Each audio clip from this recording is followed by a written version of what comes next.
50대 이후의 인간관계는 완전히 달라진다.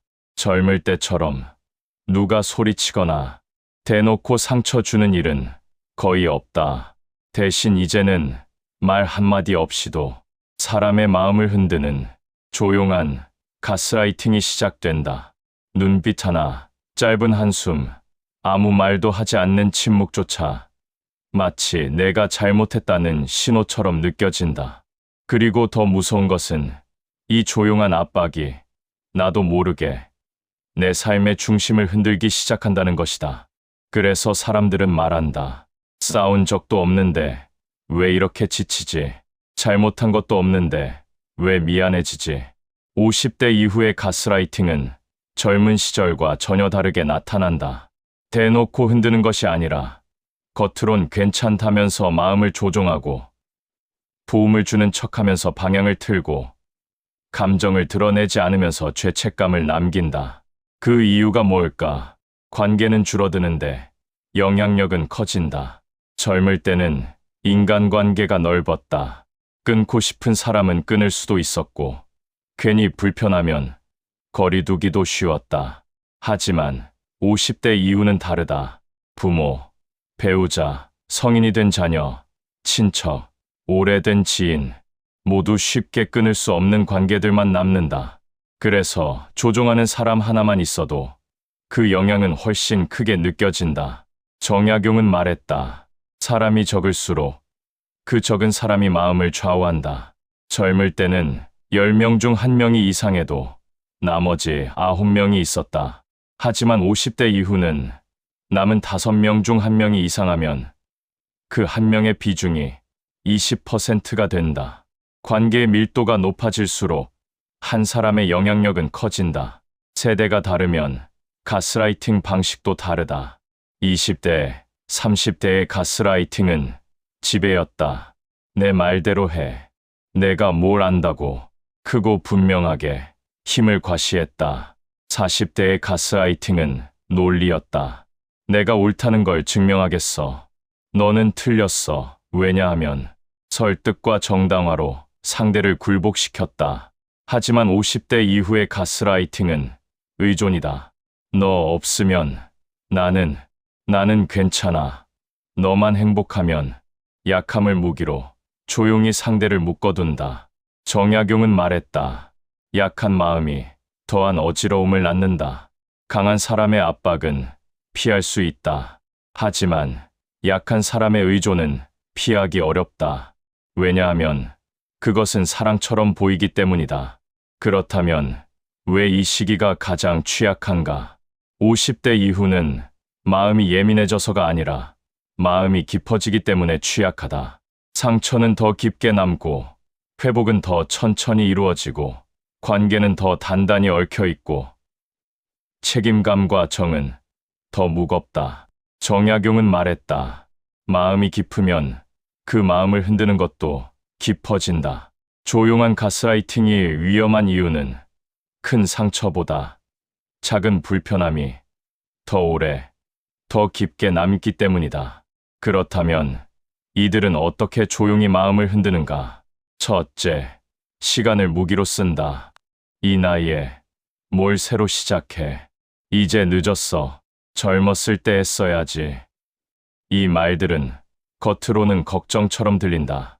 하지만 속에는 그대의 가능성을 차단하려는 의도가 숨어 있다. 그대가 새로운 것을 시도하려 할 때, 그대가 변화를 꿈꿀 때, 이 말들이 그대를 멈추게 한다. 정약용은 73세 목민심서를 완성했다. 그는 말했다. 늙음은 핑계가 아니라 선택이다. 나이는 한계가 아니다. 나이를 한계로 만드는 것은 그대를 둘러싼 사람들의 말이다. 둘째, 건강을 빌미로 조종한다. 내가 아프면 어쩔 건데. 네가 없으면 나는 살 수 없어. 내 건강 생각 안 해. 이것은 사랑이 아니라 인질극이다. 자신의 건강을 볼모로 그대의 선택을 제한하고 그대의 죄책감을 자극한다. 그대가 무언가를 하려고 할 때마다 내 건강이라는 말이 그대를 붙잡는다. 그리고 그대는 생각한다. 내가 이기적인 건가? 내가 나쁜 사람인가? 아니다. 건강을 무기로 쓰는 것이 문제다. 정약용은 말했다. 몸의 병보다 마음의 병이 더 깊다. 진짜 아픈 사람은 상대를 묶어두지 않는다. 오히려 상대가 자유롭기를 바란다. 셋째, 이중 메시지를 보낸다. 네 맘대로 해. 하지만 표정은 차갑다. 괜찮아. 하지만 며칠 동안 연락을 끊는다. 난 상관없어. 하지만 계속 한숨을 쉰다. 말과 행동이 다르면 사람은 혼란에 빠진다. 어느 것을 믿어야 할까? 말을 믿으면 관계가 불편하고 행동을 따르면 내가 예민한 사람이 된다. 이것이 가장 교묘한 가스라이팅이다. 그대가 무엇을 선택하든 그대가 잘못한 것처럼 느껴지게 만든다. 정약용은 말했다. 말과 행동이 다른 자를 경계하라. 진심은 행동에서 드러난다. 말이 아무리 부드러워도 행동이 차갑다면 그것이 진심이다. 넷째, 노후 불안을 파고든다. 나중에 너 혼자 늙으면 어떡하려고? 자식도 없는데 누가 돌봐줄 건데? 지금 그러다가 후회해. 이 말들은 그대의 불안을 건드린다. 미래에 대한 두려움을 자극해서 지금 당장의 선택을 포기하게 만든다. 그대가 하고 싶은 것을 할 때, 그대가 새로운 길을 갈 때, 이 말들이 그대를 다시 끌어당긴다. 정약용은 말했다. 두려움으로 사람을 움직이는 자는 신뢰할 수 없다. 진정으로 그대를 생각하는 사람은 그대의 불안을 자극하지 않는다. 오히려 그대의 용기를 북돋운다. 다섯째, 세대 차이를 방패 삼는다. 요즘 애들은 몰라. 우리 때는 안 그랬어. 그게 효도야. 이것은 세대 차이가 아니라 자기 방식을 강요하는 것이다. 세대가 다르면 이해하려 노력해야 한다.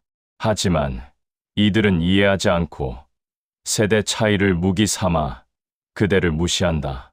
그대의 생각은 틀렸고 그대의 선택은 어리석으며 그대는 아직 세상을 모른다고 말한다. 정약용은 말했다. 옛것을 고집하는 것은 지혜가 아니라 완고함이다. 진정한 지혜는 변화를 받아들이는 것이다. 자기 방식만 옳다고 우기는 것은 지혜가 아니라 고집이다. 그렇다면 왜 50대 이후에 이런 조종이 더 잘 통하는가?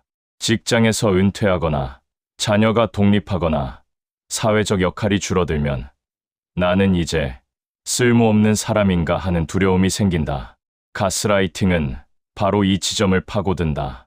너 없으면 안 돼라는 말로 그대의 쓸모를 인정해주는 척하면서 사실은 그대를 묶어둔다.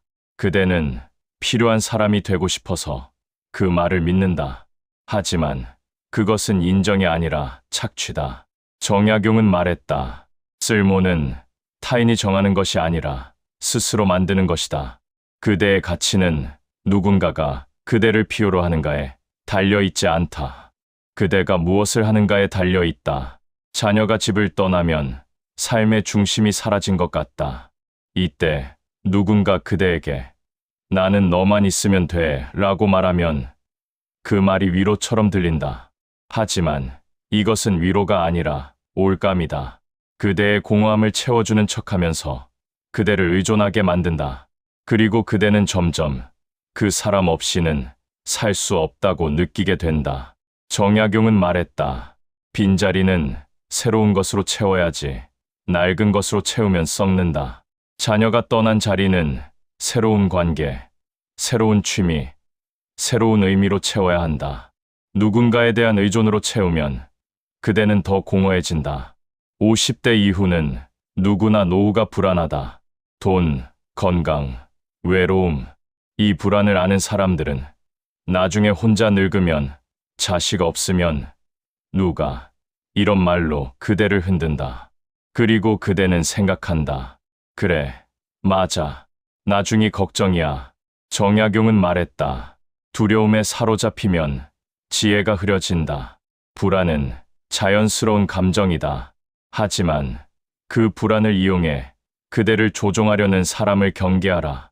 진정으로 그대를 걱정하는 사람은 함께 해결책을 찾는다.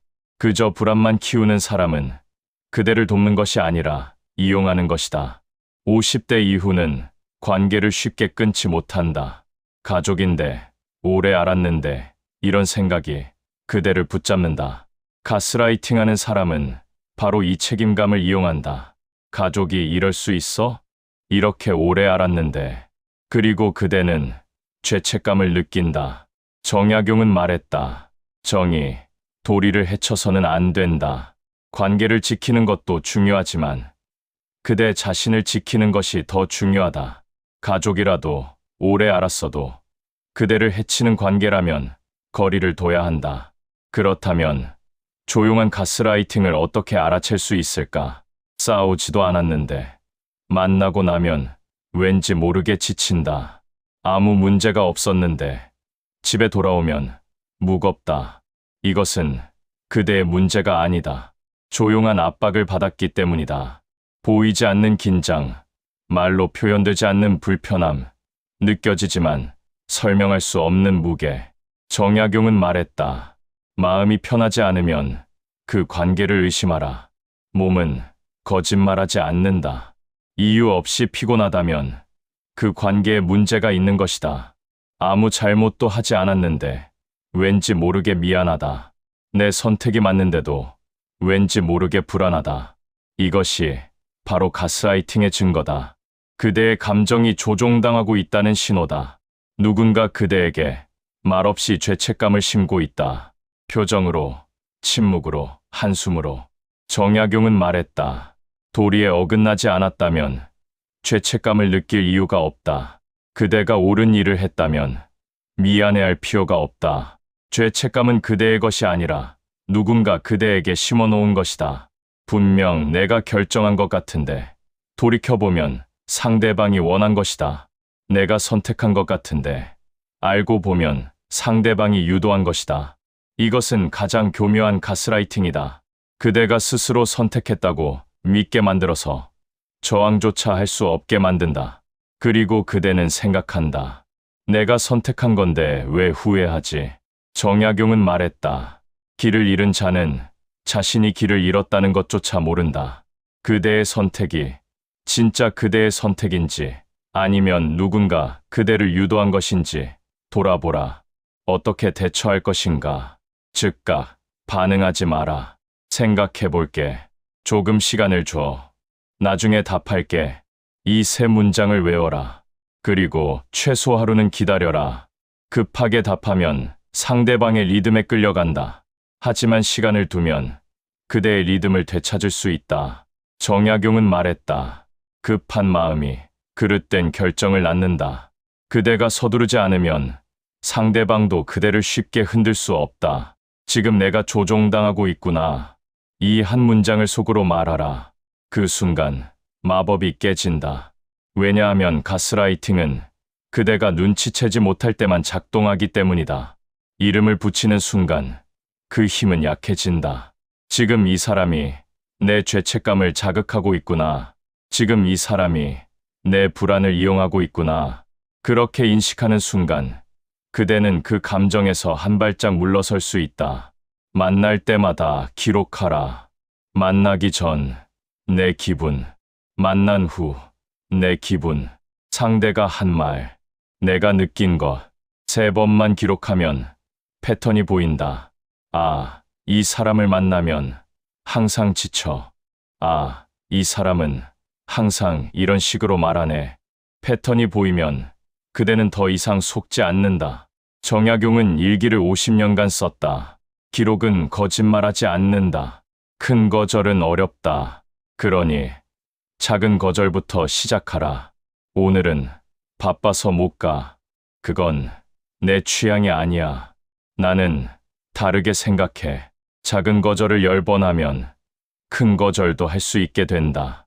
처음에는 두렵다. 상대방이 화낼까봐, 관계가 틀어질까봐. 하지만 진정한 관계는 거절로 무너지지 않는다. 정약용은 말했다. 작은 실천이 큰 변화를 만든다. 혼자 판단하지 마라. 신뢰하는 사람에게 물어라. 이게 정상인 것 같아. 내가 이상한 거야. 객관적인 의견을 들으면 그대의 감각이 정상이었음을 확인하게 된다. 가스라이팅은 그대를 고립시킨다. 이건 우리 둘만의 문제야. 남에게 말하면 안 돼. 그러니 고립을 깨라. 신뢰할 수 있는 사람에게 털어놓아라. 그들의 반응이 그대에게 알려줄 것이다. 그대가 정상이고 그 관계가 비정상이라는 것을, 흔들린 마음을 어떻게 다시 세울 것인가. 가스라이팅의 가장 큰 피해는 자신을 믿지 못하게 되는 것이다. 내가 예민한 건가? 내가 이상한 건가? 아니다. 그대의 감각은 정상이었다. 그대가 느낀 불편함은 진짜였고, 그대가 느낀 압박은 실제했으며, 그대가 느낀 조종은 사실이었다. 정약용은 말했다. 자신의 마음을 의심하지 마라. 마음은 거짓말하지 않는다. 그대의 감각을 다시 믿어라. 그것이 회복의 첫걸음이다. 매일 아침 스스로에게 물어라. 오늘 나는 평안한가? 평안하지 않다면 무엇이 그대를 흔드는지 찾아라. 그리고 그것으로부터 거리를 두어라. 평안은 사치가 아니다. 평안은 그대의 권리다. 정약용은 유배지에서도 매일 마음을 살폈다. 그것이 그를 지켰다. 그대도 그렇게 하라. 매일 그대의 마음을 돌보고 매일 그대의 평안을 확인하라. 가스라이팅에 오래 노출되면 그대는 자동 반응을 학습한다. 누군가 한숨을 쉬면 즉시 미안해진다. 누군가 침묵하면 즉시 불안해진다. 누군가 괜찮아라고 하면 즉시 죄책감이 든다. 이 자동 반응을 재설정해야 한다. 누군가 한숨을 쉬면 저 사람의 감정은 저 사람 것이다. 누군가 침묵하면 나는 내 할 일을 했다. 누군가 괜찮아라고 하면 정말 괜찮은지 명확히 확인하자. 정약용은 말했다. 낡은 습관을 버리지 않으면 새로운 삶도 없다. 반응을 바꾸면 관계가 바뀐다. 이제 그대에게는 새로운 기준이 필요하다. 어떤 관계가 안전한가? 어떤 말이 조종인가? 어떤 행동이 경계를 넘는 것인가? 이것을 명확히 정리하라.